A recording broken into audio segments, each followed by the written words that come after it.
Hi everyone, it's Erin from the Provincial Farmhouse. Today I'm going to be creating some French country wall decor. For my project today, I'm going to be using this oval canvas that measures 30 by 40 centimeters. I got it at a dollar shop. I'm also going to be using Paint Couture's rapid casting resin.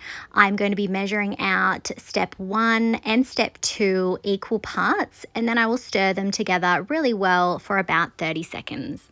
When my resin is ready, I'm going to be pouring it into Redesign's Regal Flourish mould, and also just below it another mould called Claire.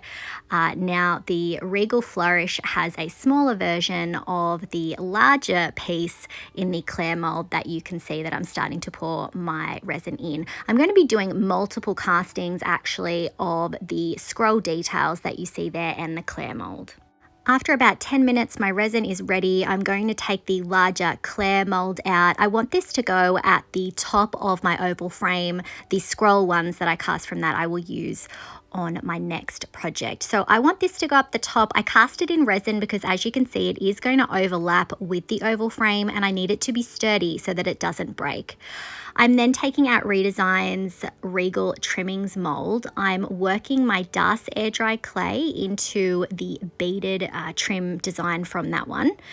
Once I've smoothed that out, I'm going to flex it and then pull it out. I'm going to be making multiples of this so that I can create a frame to go around the outside. Because this has the canvas supporting it, I can just use clay for this particular mold.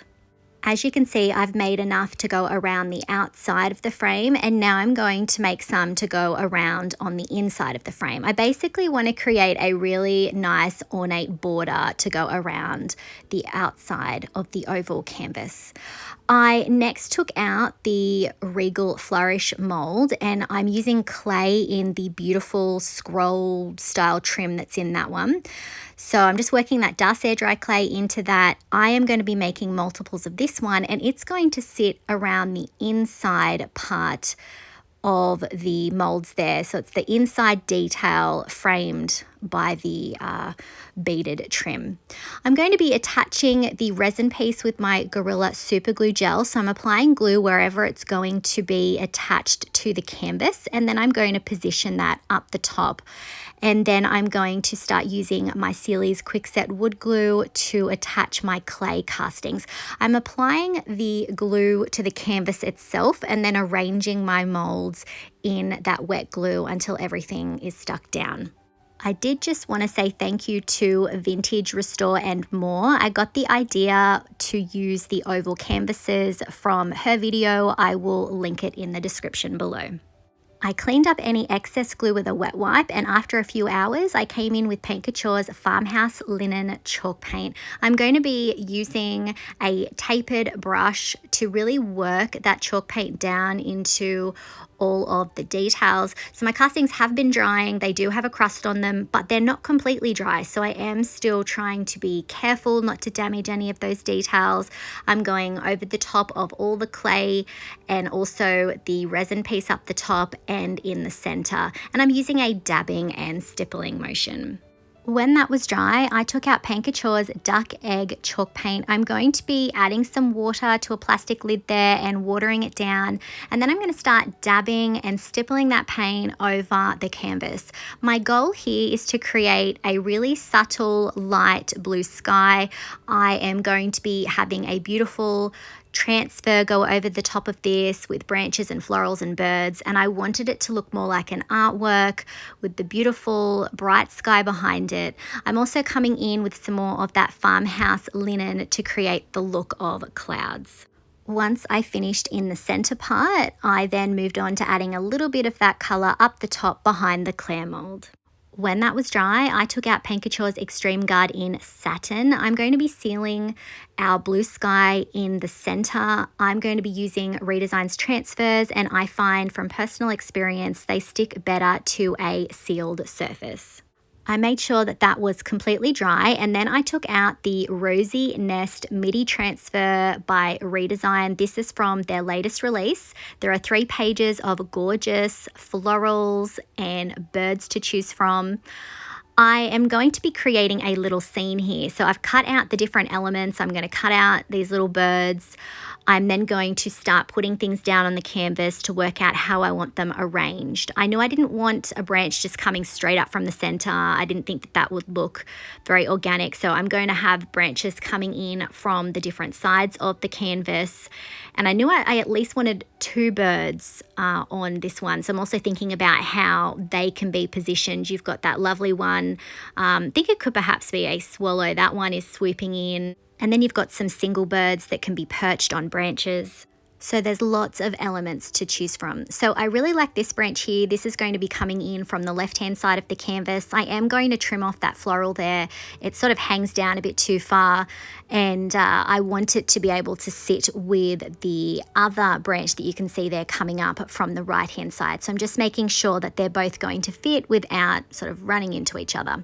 I've put some molds underneath my canvas because I don't want the canvas to push in too much when I'm applying the transfer. So this is going to stabilize that center, and then I'm going to peel the backing off that left hand branch there, and then I'm going to get it in position and then start rubbing. So I'm going to do an initial section there where I'm rubbing over the whole thing to keep it in place, and then I'm going to pick up the plastic there and start rubbing. I am trimming off a few little elements there that are going to overlap with the mold, and then I'm just going to continue lifting as I'm rubbing. And I did have to sort of rearrange the molds underneath just to make sure that that center was completely supported.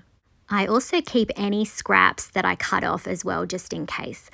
I'm then going to take the backing off the branch that's coming in from the right, and I'm just going to work out the position and then press it down. And just like before, I'm going to go over the whole thing and then lift up the plastic as I'm rubbing to make sure that it's releasing. Definitely take your time with this. If anything doesn't come away, just put it back in place and repeat the same process. Next, it was time to add the birds. I'm going to add this little one here. I did trim that branch a little bit so that it would sit nicely in between, and then I am going to start rubbing. I did have a little bit of a mishap with this one, but I was able to put it back in place and it wasn't too noticeable. I'm then going to add this little swooping bird in, and just like before, I am going to pick up the plastic and start rubbing. I did change angles here just to make adhering the transfer a little bit easier. I then decided that I would add this little partial transfer, have it peeking out from the bottom left-hand side, and that I would add that one just under the bird. I just felt like it balanced the scene well. I then took out Paint Couture's Extreme Guard in Satin again. This time I'm using it to seal my transfers. When that was dry, I took out Paint Couture's Crackle Step 1. I'm going to be applying this over the top of the center. I do have that sealer down, so my transfers are protected. I'm adding this because I want a vintage look, but obviously you could leave this step out if you don't like an aged finish. Once I finished adding it to the center and to the top section, I let it dry for about 30 minutes and then came in with Crackle Step 2. I'm going to be applying it in the same places that I have Crackle Step 1. I'm going to vary my brush strokes. I'm sort of cross-hatching, and I'm also going in quite a bit thicker with this Step 2. And going in thicker often means that you'll get bigger cracks. I like to speed up the drying process of my crackle, and then I give it about another hour to set. Next, I took out Paint Couture's Light Brown Sugar Antiquing Glaze. I'm going to be applying that to the center part of my project. I'm going to be changing the direction of my brush strokes so that I can really find and highlight the beautiful cracks that we created. I'm then using a wet wipe to wipe back that product. I want a subtle look of age. I don't want it to be too dark. I really want to highlight those cracks and still give this piece a vintage feel. So I'm just working in sections, and when that was dry, I took out Van Dyke Brown Antiquing Glaze. So this I am going to focus on the outside frame section of my project. So I'm really working it into all of the molds. Now, I did let these dry overnight before I did this, so they are nice and dry, so I'm not worried about damage. So I'm just going to add that around the outside and to the mold up the top and pull back that excess with that wet wipe. And I'm also adding it to the frame around the outside. When that was dry, I took out Bronze Lux Metallic, and I'm going to be applying this over the frame details around the outside. So you're still going to be able to see the glaze sitting in those lower points. It's not going to be super obvious, but it does add to the definition and that look of age. So I'm just working my way around the frame, adding that beautiful bronze to the molds to create that ornate framed look. If bronze wasn't to your taste, remember you could come in with a different metallic at this point. And here's a look at our finished Rosy nest artwork.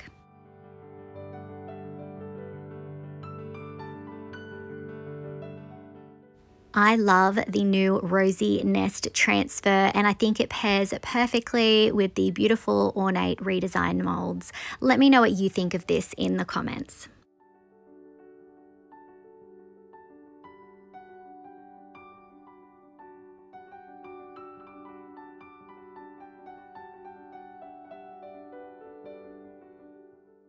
For my second artwork, I'm going to be using the same size canvas, but I'm going to be turning it horizontally.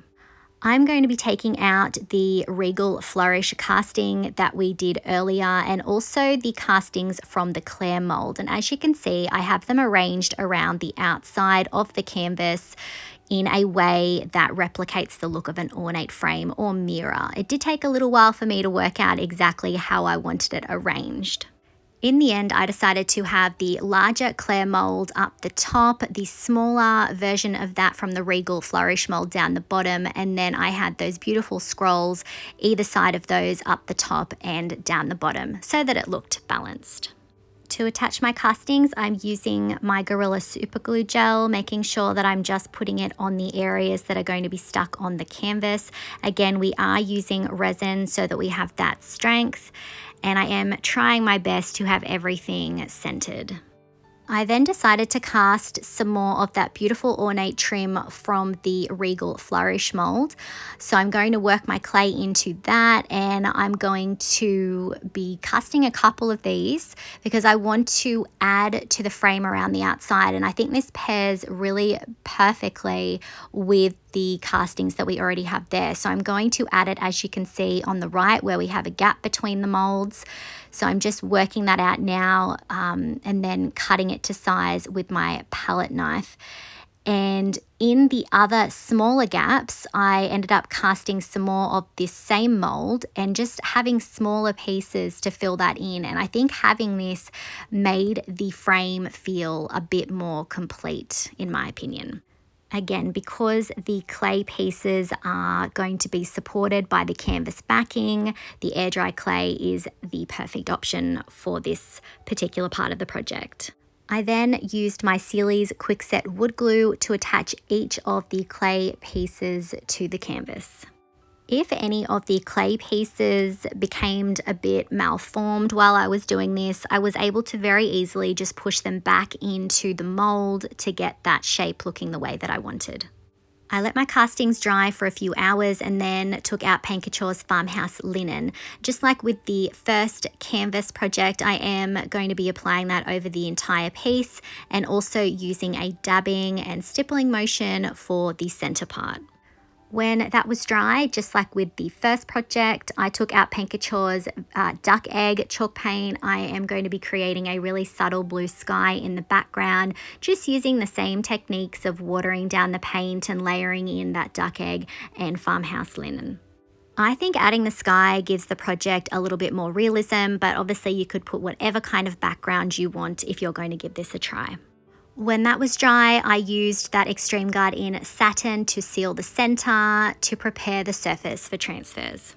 Next, I took out the Rosette Aviary transfer. This is from Redesign's new release as well. So there are 4 pages in this one. These are larger scale birds and branches, quite a similar color scheme, absolutely beautiful. Could definitely use this on furniture as well. So I really loved this bird pair design here. So I'm going to be cutting that out, and I thought the way that it was orientated in that landscape format definitely worked for my project today. So I'm going to have those sweet little birds in the center, and I also wanted to have something coming in from the right hand side as well. So I'm going to trim this transfer and have that branch coming in. I just felt like it made the project a bit more balanced. Before I go any further though, I did cut out a little triangle down the bottom there to make it a bit easier to lay my transfer down. Now that I've got that sorted, I'm going to peel the backing off the transfer and position it in place. I do have my molds underneath as well to brace it as I start to do my rubbing. So I'm just cutting off that extra little bit on the left there. I am going to save it though, because I will use that a bit later. And then I'm going to continue to rub that transfer and lift the plastic. As you can see, I am changing angles just to make it a bit easier to get that transfer down. Before I add the transfer on the right, I am going to trim off that branch there so that it doesn't overlap with the other transfer, and then I'm just cutting it where it's going to be coming out from the side. So I've peeled the backing off. I'm going to get that into position, and then I'm going to start rubbing. And I know this is a little bit repetitive, but I hope it's showing you how easy it is to create something beautiful with these transfers. So I've just repositioned a little leaf there on the right hand side, and then I'm starting to add some of those offcuts from the top left that we trimmed earlier. I think having the greenery coming in from those different angles makes it look like a more balanced piece. To seal my transfers, I'm using that same Extreme Guard in Satin, and then when that was dry, I took out Crackle Step 1. Just like with the first one, I am applying that crackle to the center part. I am also going to be adding it in the gaps in between some of the castings that we added. I want this to have a vintage feel. After about 30 minutes, I came in with Crackle Step 2, and I'm applying that in the same spots that we have that Step 1. I'm going to speed up the drying process of that Crackle Step 2, and then after about an hour, I'm coming in with that light brown sugar antiquing glaze. So I'm just going over the top of the center to begin with. This is going to find all of those beautiful cracks. I definitely got a lot of variation in size of cracks, which was really nice. I did add it to the outside molds as well, but I did end up, after I wiped back the excess of that light brown sugar in the center, I ended up switching to Van Dyke Brown Antiquing Glaze here to go over the top of the castings. I really liked the variation of those brown tones, and I just find the Van Dyke Brown, it just gives a lot, it shows a lot more detail, I think, and definitely gives that antiqued look. When that was dry, I took out Bronze Lux Metallic, and I am going to be going over the top of all of the castings. Again, that glaze is going to sit low and give us that definition and age, and the bronze is going to give us that beautiful, ornate, old world look. Now, I absolutely love this look, and I wanted the two pieces to be able to sort of tie and pair together, but you could definitely go with a different color scheme. I am changing angles to get into all of those different areas, and I'm also going to be painting the outside rim. And here's our Rosette Aviary artwork.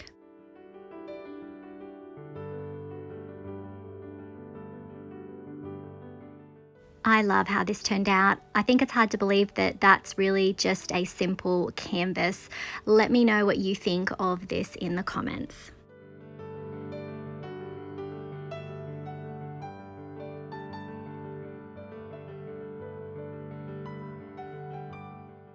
I really hope that you enjoyed today's video and that it's shown you how you can use Redesign's beautiful new transfers and molds to create wall decor for your home. Let me know if you had a favorite out of these two artworks today.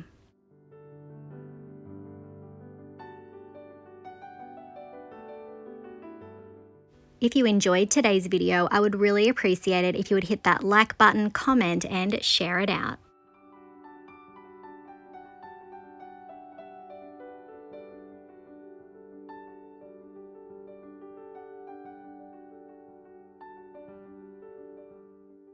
If you haven't already, I would love it if you would hit that subscribe button and the notification bell so that you don't miss out on any of our videos. You can find a full product list and my affiliate links in the description below. Thanks for watching.